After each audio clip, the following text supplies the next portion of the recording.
a talking hippo, a mystic bangle, and psychic communication with a dinosaur, all in Marvel shows? In order for all this insanity to make sense, you'll have to watch them in this order. Warning, this video contains fast flashing images. Viewer discretion is advised, especially for those with photosensitive epilepsy.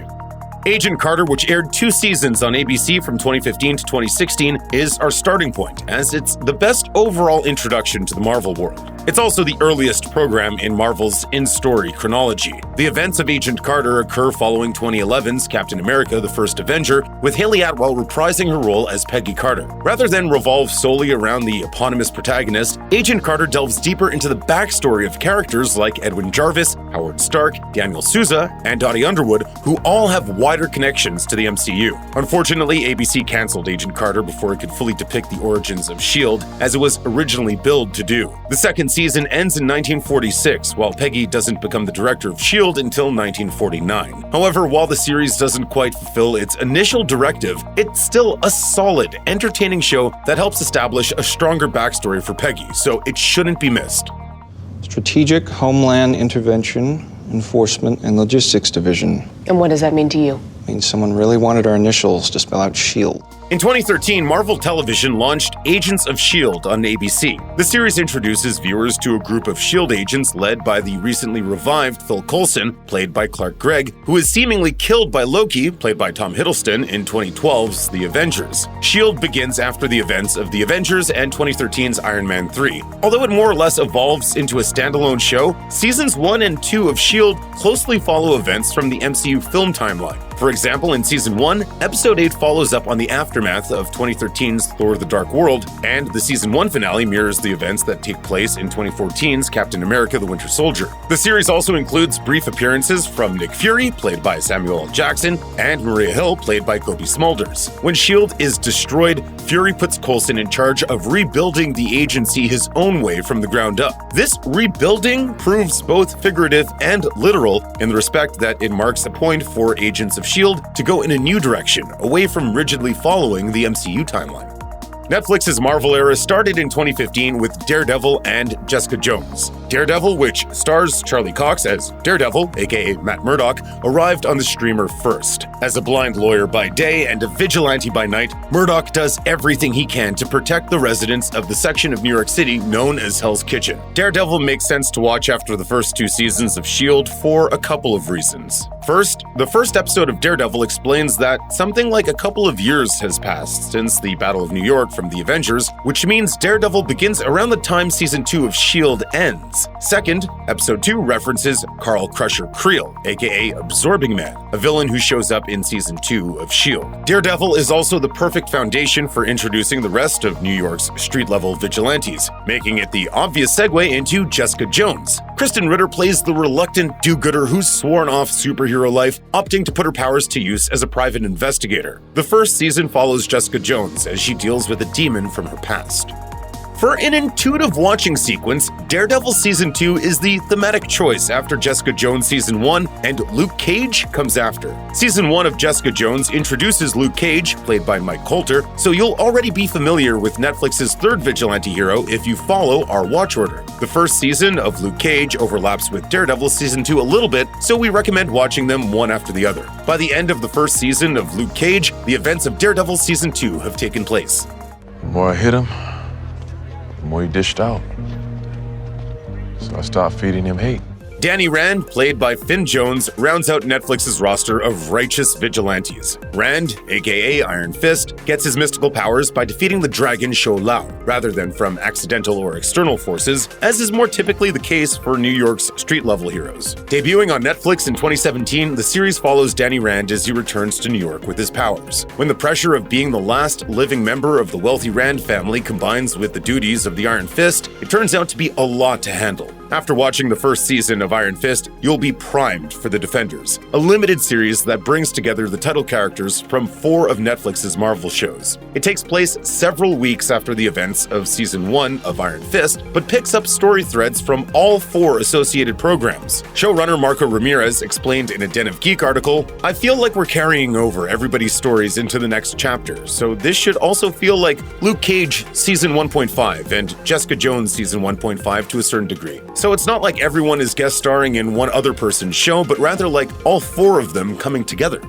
Daredevil introduces Jon Bernthal's take on Frank Castle, aka The Punisher, a quintessential anti-hero whose methods of cleaning up New York City tend to get a little more homicidal than his fellow crime fighters. Before his own show starts, he's last seen in the Daredevil Season 2 finale, but doesn't reprise his role for the Defenders. The Punisher provides an in-story explanation for Frank's absence from the limited series, although showrunner Marco Ramirez told The Hollywood Reporter the real culprit was Bernthal's lack of availability. When The Punisher begins, a few months on from the most recent events of Daredevil, Frank Castle is working in construction under the name Pete Castiglione. He doesn't remain in retirement for long. Netflix canceled The Punisher after 2 seasons, which we recommend watching back-to-back after The Defenders. In 2020, writer-director Adam G. Simon pitched a film based on The Punisher to Marvel Studios. He imagined it would be tonally similar to a film like Logan, per comicbook.com. He added, "In my take, we find Frank Castle as we left him at the end of the series, only now completely aware of the threat that superheroes and villains pose to mankind. So Frank Castle has to go gunning for the person who he feels is responsible for the innumerable civilian casualties." Sadly, it's unlikely Simon's pitch will ever come to fruition, but that doesn't mean we'll never see Frank Castle again in the MCU.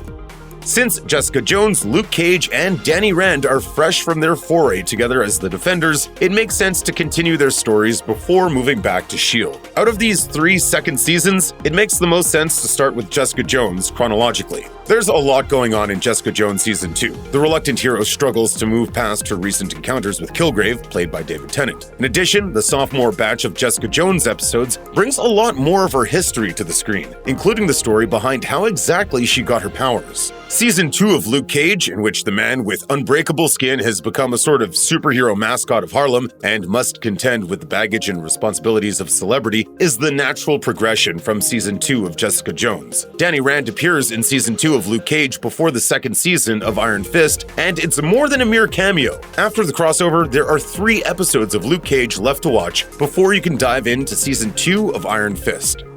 That this city rejected you, it beat you, I beat you! Out of Marvel's Netflix shows, only Daredevil and Jessica Jones return for a 3rd season, so it makes the most sense to watch them when their previous seasons are still fresh in your mind. Daredevil is last seen several in-story months ago in The Defenders. Viewers know he survives after seemingly sacrificing himself, and this 3rd season clarifies exactly how that happens. Meanwhile, the 3rd season of Jessica Jones picks up about 3 months after the events of Season 2. Viewers who are correctly miffed that Luke Cage comes to an abrupt and inconclusive end with Season 2 can enjoy some degree of closure when he briefly returns in the series finale of Jessica Jones. Both Daredevil and Jessica Jones conclude with their 3rd seasons, temporarily bringing the storylines of all of Netflix's vigilantes to a close. However, whether they're all gone for good remains to be seen. In 2021, audiences saw Daredevil re-emerge in Spider-Man No Way Home, and the Kingpin, played by Vincent D'Onofrio, returned to television in Disney Plus's Hawkeye. Could more Jessica Jones or Luke Cage be far off? After watching every season of Marvel's streaming Netflix shows uninterrupted, which, let's be honest, just makes sense, it's time to check in with director Phil Coulson and his team from network television. While the 3rd season of S.H.I.E.L.D. was broadcast around the same time as 2015's Ant-Man and 2016's Captain America Civil War hit theaters, the show stopped reflecting the events of the MCU after Season 2, forging ahead in its own direction. The 2nd season ends with a box of Terrigen crystals falling into the ocean and contaminating Earth's water supply, causing anyone with inhuman DNA to go through the Terrigenesis process that activates their innate powers. While some S.H.I.E.L.D. agents search for Inhumans, Daisy Johnson, played by Chloe Bennett, gets a handle on her inhuman powers and builds a team of secret warriors. Meanwhile, Grant Ward, played by Brett Dalton, looks to rebuild Hydra, and Leo Fitz, played by Ian DeCasticker, figures out that the Monolith is an extraterrestrial portal that may have transported Gemma Simmons, played by Elizabeth Henstridge, to an unknown planet. If that makes it sound like S.H.I.E.L.D. Season 3 has a lot to unpack, that's because it does. The 3rd season of Agents of S.H.I.E.L.D. deals with alien planets, Terrigenesis, and the search for more Inhumans. All those Inhuman-related components make S.H.I.E.L.D. Season 3 the perfect predecessor to Marvel's Inhumans. We face an uncertain future, but we face it with hope. In 2017, the first 2 episodes of Inhumans were released in IMAX theaters before the remaining 6 episodes premiered on ABC. This single-season series follows the Inhuman royal family, led by King Blackguard Boltigan, aka Black Bolt, played by Anson Mount. Generations ago, Black Bolt fled Earth and created Attilan, an Inhuman safe haven on the moon. When Black Bolt notices the Terrigen outbreak on Earth from seasons 2 and 3 of S.H.I.E.L.D., he sends his cousin Triton, played by Mike Moe, to rescue any Inhumans who are on the run and bring them back to Attilan. However, this doesn't exactly go according to plan when Black Bolt's mad brother Maximus, played by Iwan Rheon, tries to usurp the throne.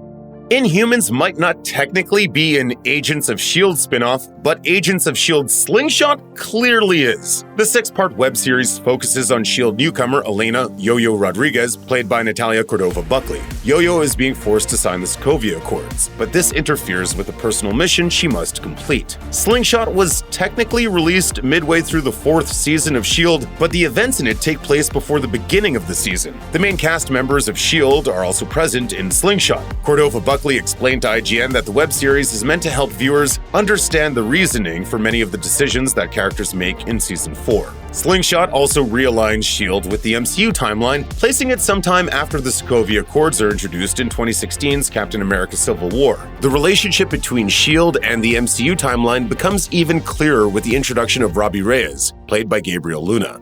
Thus far, the only version of Ghost Rider to canonically appear in any MCU-adjacent live-action media. The middle of the season focuses on Reyes' very mystic storyline. By no coincidence, this season of S.H.I.E.L.D. aired around the same time 2016's Doctor Strange was released in theaters. After Season 4 of Agents of S.H.I.E.L.D. introduces you to Robbie Reyes, aka the Spirit of Vengeance, it's the perfect time to meet Damon and Santana Anna Hellstrom. The series Hellstrom has a darker tone than some of Marvel's other shows, and Damon and Anna definitely aren't your typical heroes. The siblings, played by Tom Austin and Sidney Lemon, are the offspring of a prolific serial killer. On a quest to redeem their family legacy, they use their occult know-how to hunt down the worst of humanity. Watching Hellstrom after S.H.I.E.L.D. Season 4 is perfect timing from a thematic standpoint. It's also the only true standalone series on this list, as it doesn't cross over with S.H.I.E.L.D. or any other Marvel shows. On its surface, Freeform's Cloak and Dagger looks like a standalone show. It's set in New Orleans rather than New York, and it follows 2 superpowered teens, Tyrone Johnson, played by Aubrey Joseph, and Tandy Bowen, played by Olivia Holt, rather than adult superheroes. However, comic book fans might notice Cloak and Dagger has more connections to the MCU than a passing glance indicates. The presence of the Roxxon Corp, a crooked energy corporation, and Cloak and Dagger's primary antagonist connects the series to the Iron Man franchise, Agent Carter, Agents of S.H.I.E.L.D., and Marvel's former Netflix shows. In Season 1, this program's dynamic duo's frenemy in the police department, Bridget O'Reilly, played by Emma Lahana, mentions knowing Misty Knight, played by Simone Missick. Season 2 includes a scene where Tyrone discusses a newspaper article about Luke Cage. However, despite the show's indirect connections to several of the aforementioned Marvel shows, both seasons of Cloak and Dagger are perfectly placed here because the biggest crossover of the series is with the next show on our list. What do we do?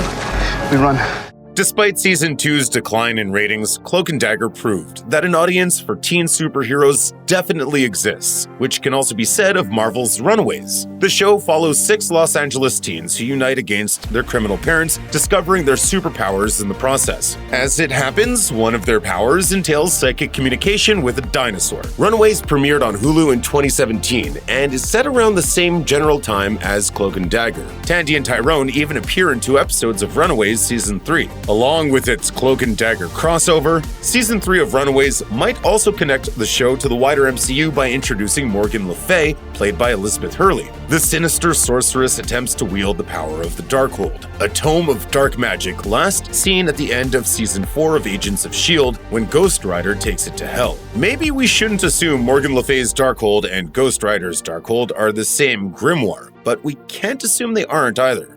For the most part, Agents of S.H.I.E.L.D. might as well exist on its own timeline during its final 3 seasons. However, a few brief events from Season 5 tie in with 2017's Thor Ragnarok and 2018's Avengers Infinity War, which makes the last 3 years of S.H.I.E.L.D. a perfect TV binge to bring the MCU's Phase 3 to a close. The first half of S.H.I.E.L.D. Season 5 is set in a dystopian future, which has no bearing on the MCU timeline. However, an off-the-cuff remark from Noah, played by Joel David Moore in episode 11 about an Asgardian walking the streets of New York, presumably a reference to Thor's visit to the Big Apple in Ragnarok, gives Season 5 a loose sense of place within the larger MCU timeline. However, even though the end of Season 5 runs alongside Avengers Infinity War, the season doesn't end with the snap. According to showrunner Jed Whedon, the minds behind S.H.I.E.L.D. avoided the major plot point out of concern that their unpredictable broadcast schedule could lead to S.H.I.E.L.D. accidentally spoiling the movie. The final season of S.H.I.E.L.D. sees the team literally jumping through time. During a S.H.I.E.L.D. adventure in 1955, the show resolves the question of Peggy Carter and Daniel Souza's relationship status,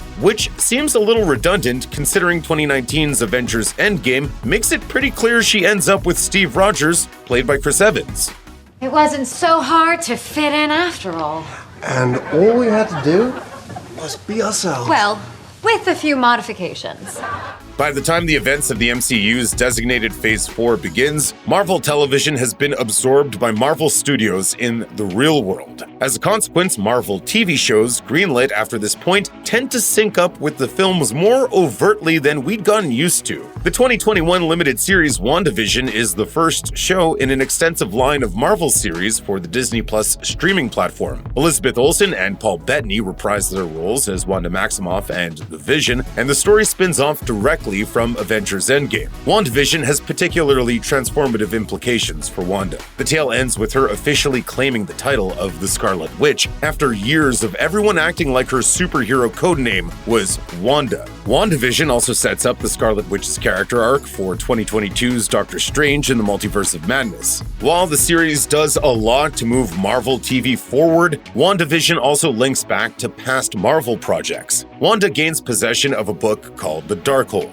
which could connect WandaVision to Agents of S.H.I.E.L.D. and Runaways. But more directly, WandaVision reintroduces characters from other MCU films, including Darcy Lewis, played by Kat Dennings from the first two Thor movies, and Jimmy Woo, played by Randall Park from 2018's Ant-Man and the Wasp. Hopefully, the speculation of a Darcy and Woo spin-off proves to be accurate.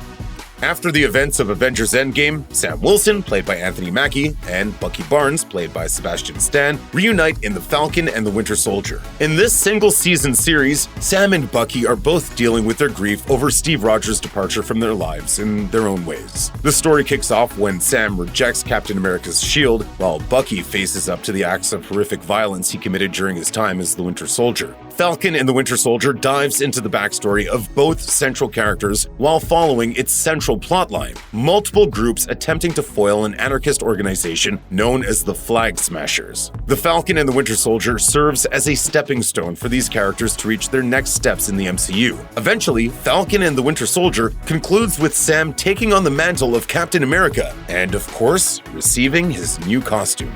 Christmas of 2024. Remember, the MCU is a few years ahead of the real world, sees semi-retired Avenger Clint Barton, aka Hawkeye, played by Jeremy Renner, back in action with an unofficial protege, Kate Bishop, played by Haley Steinfeld. Kate prefers to think of herself as Clint's partner rather than his sidekick, but let's not waste time splitting hairs. The series takes place after Avengers Endgame, WandaVision, and The Falcon and the Winter Soldier. It also sets up at least one upcoming Marvel show by introducing Echo, played by Alaqua Cox, and establishing her connection with Wilson Fisk, played as he is in Daredevil by Vincent D'Onofrio. Hawkeye is billed as a limited series. A second season hasn't been officially ruled out, but even if we never get more episodes of Hawkeye, it seems reasonable to expect more from its characters, particularly Echo, Kate, and Yelena Belova, played by Florence Pugh.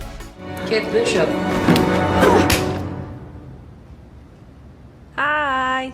The first season of Loki technically takes place straight after Avengers Endgame, around the same time as WandaVision, although it was released between The Falcon and the Winter Soldier and Hawkeye. However, the show's place in the chronological timeline gets a little funky, as Loki takes viewers back to 2012, introduces a series of new timelines, and eventually confirms the existence of the multiverse. The series ends with Tom Hiddleston's God of Mischief fracturing the multiverse and landing in an alternate reality where a presumably evil variant of He Who Remains, played by Jonathan Majors, rules over the Time Variance Authority. Loki adds an element of chaos and creates infinite possibilities for the MCU. Like WandaVision and The Falcon and the Winter Soldier, Loki is an important part of the Marvel canon, shaping the future of the multiverse saga. It's also the only live-action Disney Plus Marvel show so far with a confirmed Season 2.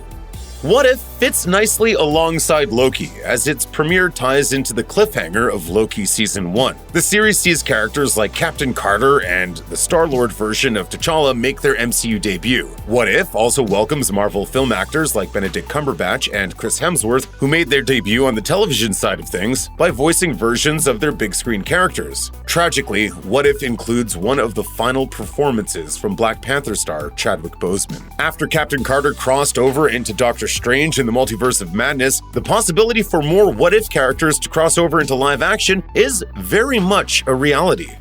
Oscar Isaac makes his MCU debut as Mark Spector and Stephen Grant in Moon Knight, the next installment in Marvel's Phase 4 television roster, and the first to reach the small screen in 2022. The series definitely takes place after the blip, since an ad for the Global Repatriation Council, or GRC, is visible in Episode 2. As viewers might remember, the GRC makes its first appearance in The Falcon and the Winter Soldier. Release order is, of course, not the only factor in the placement of Moon Knight on this list. The series establishes itself as more of a standalone show that delves into Isaac's character, or, to put it more precisely, his characters. Executive producer Grant Curtis explained in a press release, he's brand new and he is going on a brand new adventure. However, that doesn't mean Isaac's appearance is a one-off. In fact, it's quite the opposite, as Marvel Studios president Kevin Feige confirmed to The Hollywood Reporter that Moon Knight will cross over with the MCU films at some point in the future.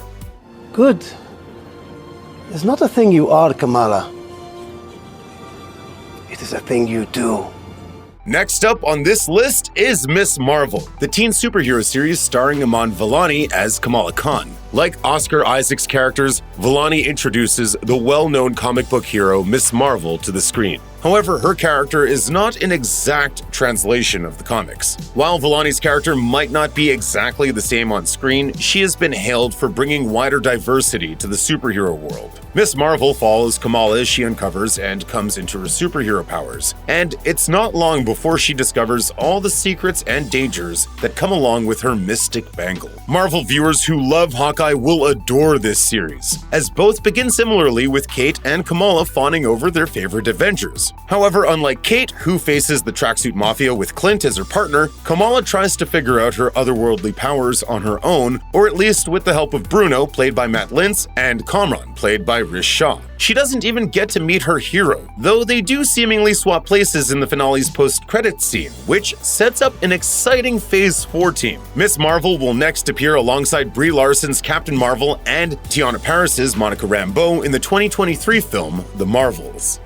Like Oscar Isaac and Iman Vellani, Tatiana Maslany debuts a new MCU superhero on the small screen, taking on the role of lawyer Jennifer Walters, or She-Hulk. Jennifer gets her powers after her blood becomes contaminated with her cousin Bruce Banner's after a car accident. Mark Ruffalo reprises his role as Bruce and Smart Hulk to train his cousin. However, it quickly becomes clear that she's got a better handle on her abilities and can learn in hours things that took him years. She-Hulk continues the development of new Phase 4 characters also seen in Hawkeye, Moon Knight, and Ms. Marvel, but it also links back to the wider MCU. With Jennifer in her new role at Goodman, Lieber, Kurtzberg, and Holloway, she practices law as her Hulk self and works with a handful of superhuman clients who MCU viewers have seen before. She-Hulk even picks up one of the unresolved storylines from Shang-Chi and the Legend of the Ten Rings, explaining what happened after Wong, played by Benedict Wong, and Emil Blonsky, aka Abomination, played by Tim Roth, fought in Xiaoling's club. As the series reaches its climax, vigilante hero Daredevil, played by Charlie Cox, joins the fight, helping the good guys win, and the ending leaves for Jen and Bruce to appear again in the MCU.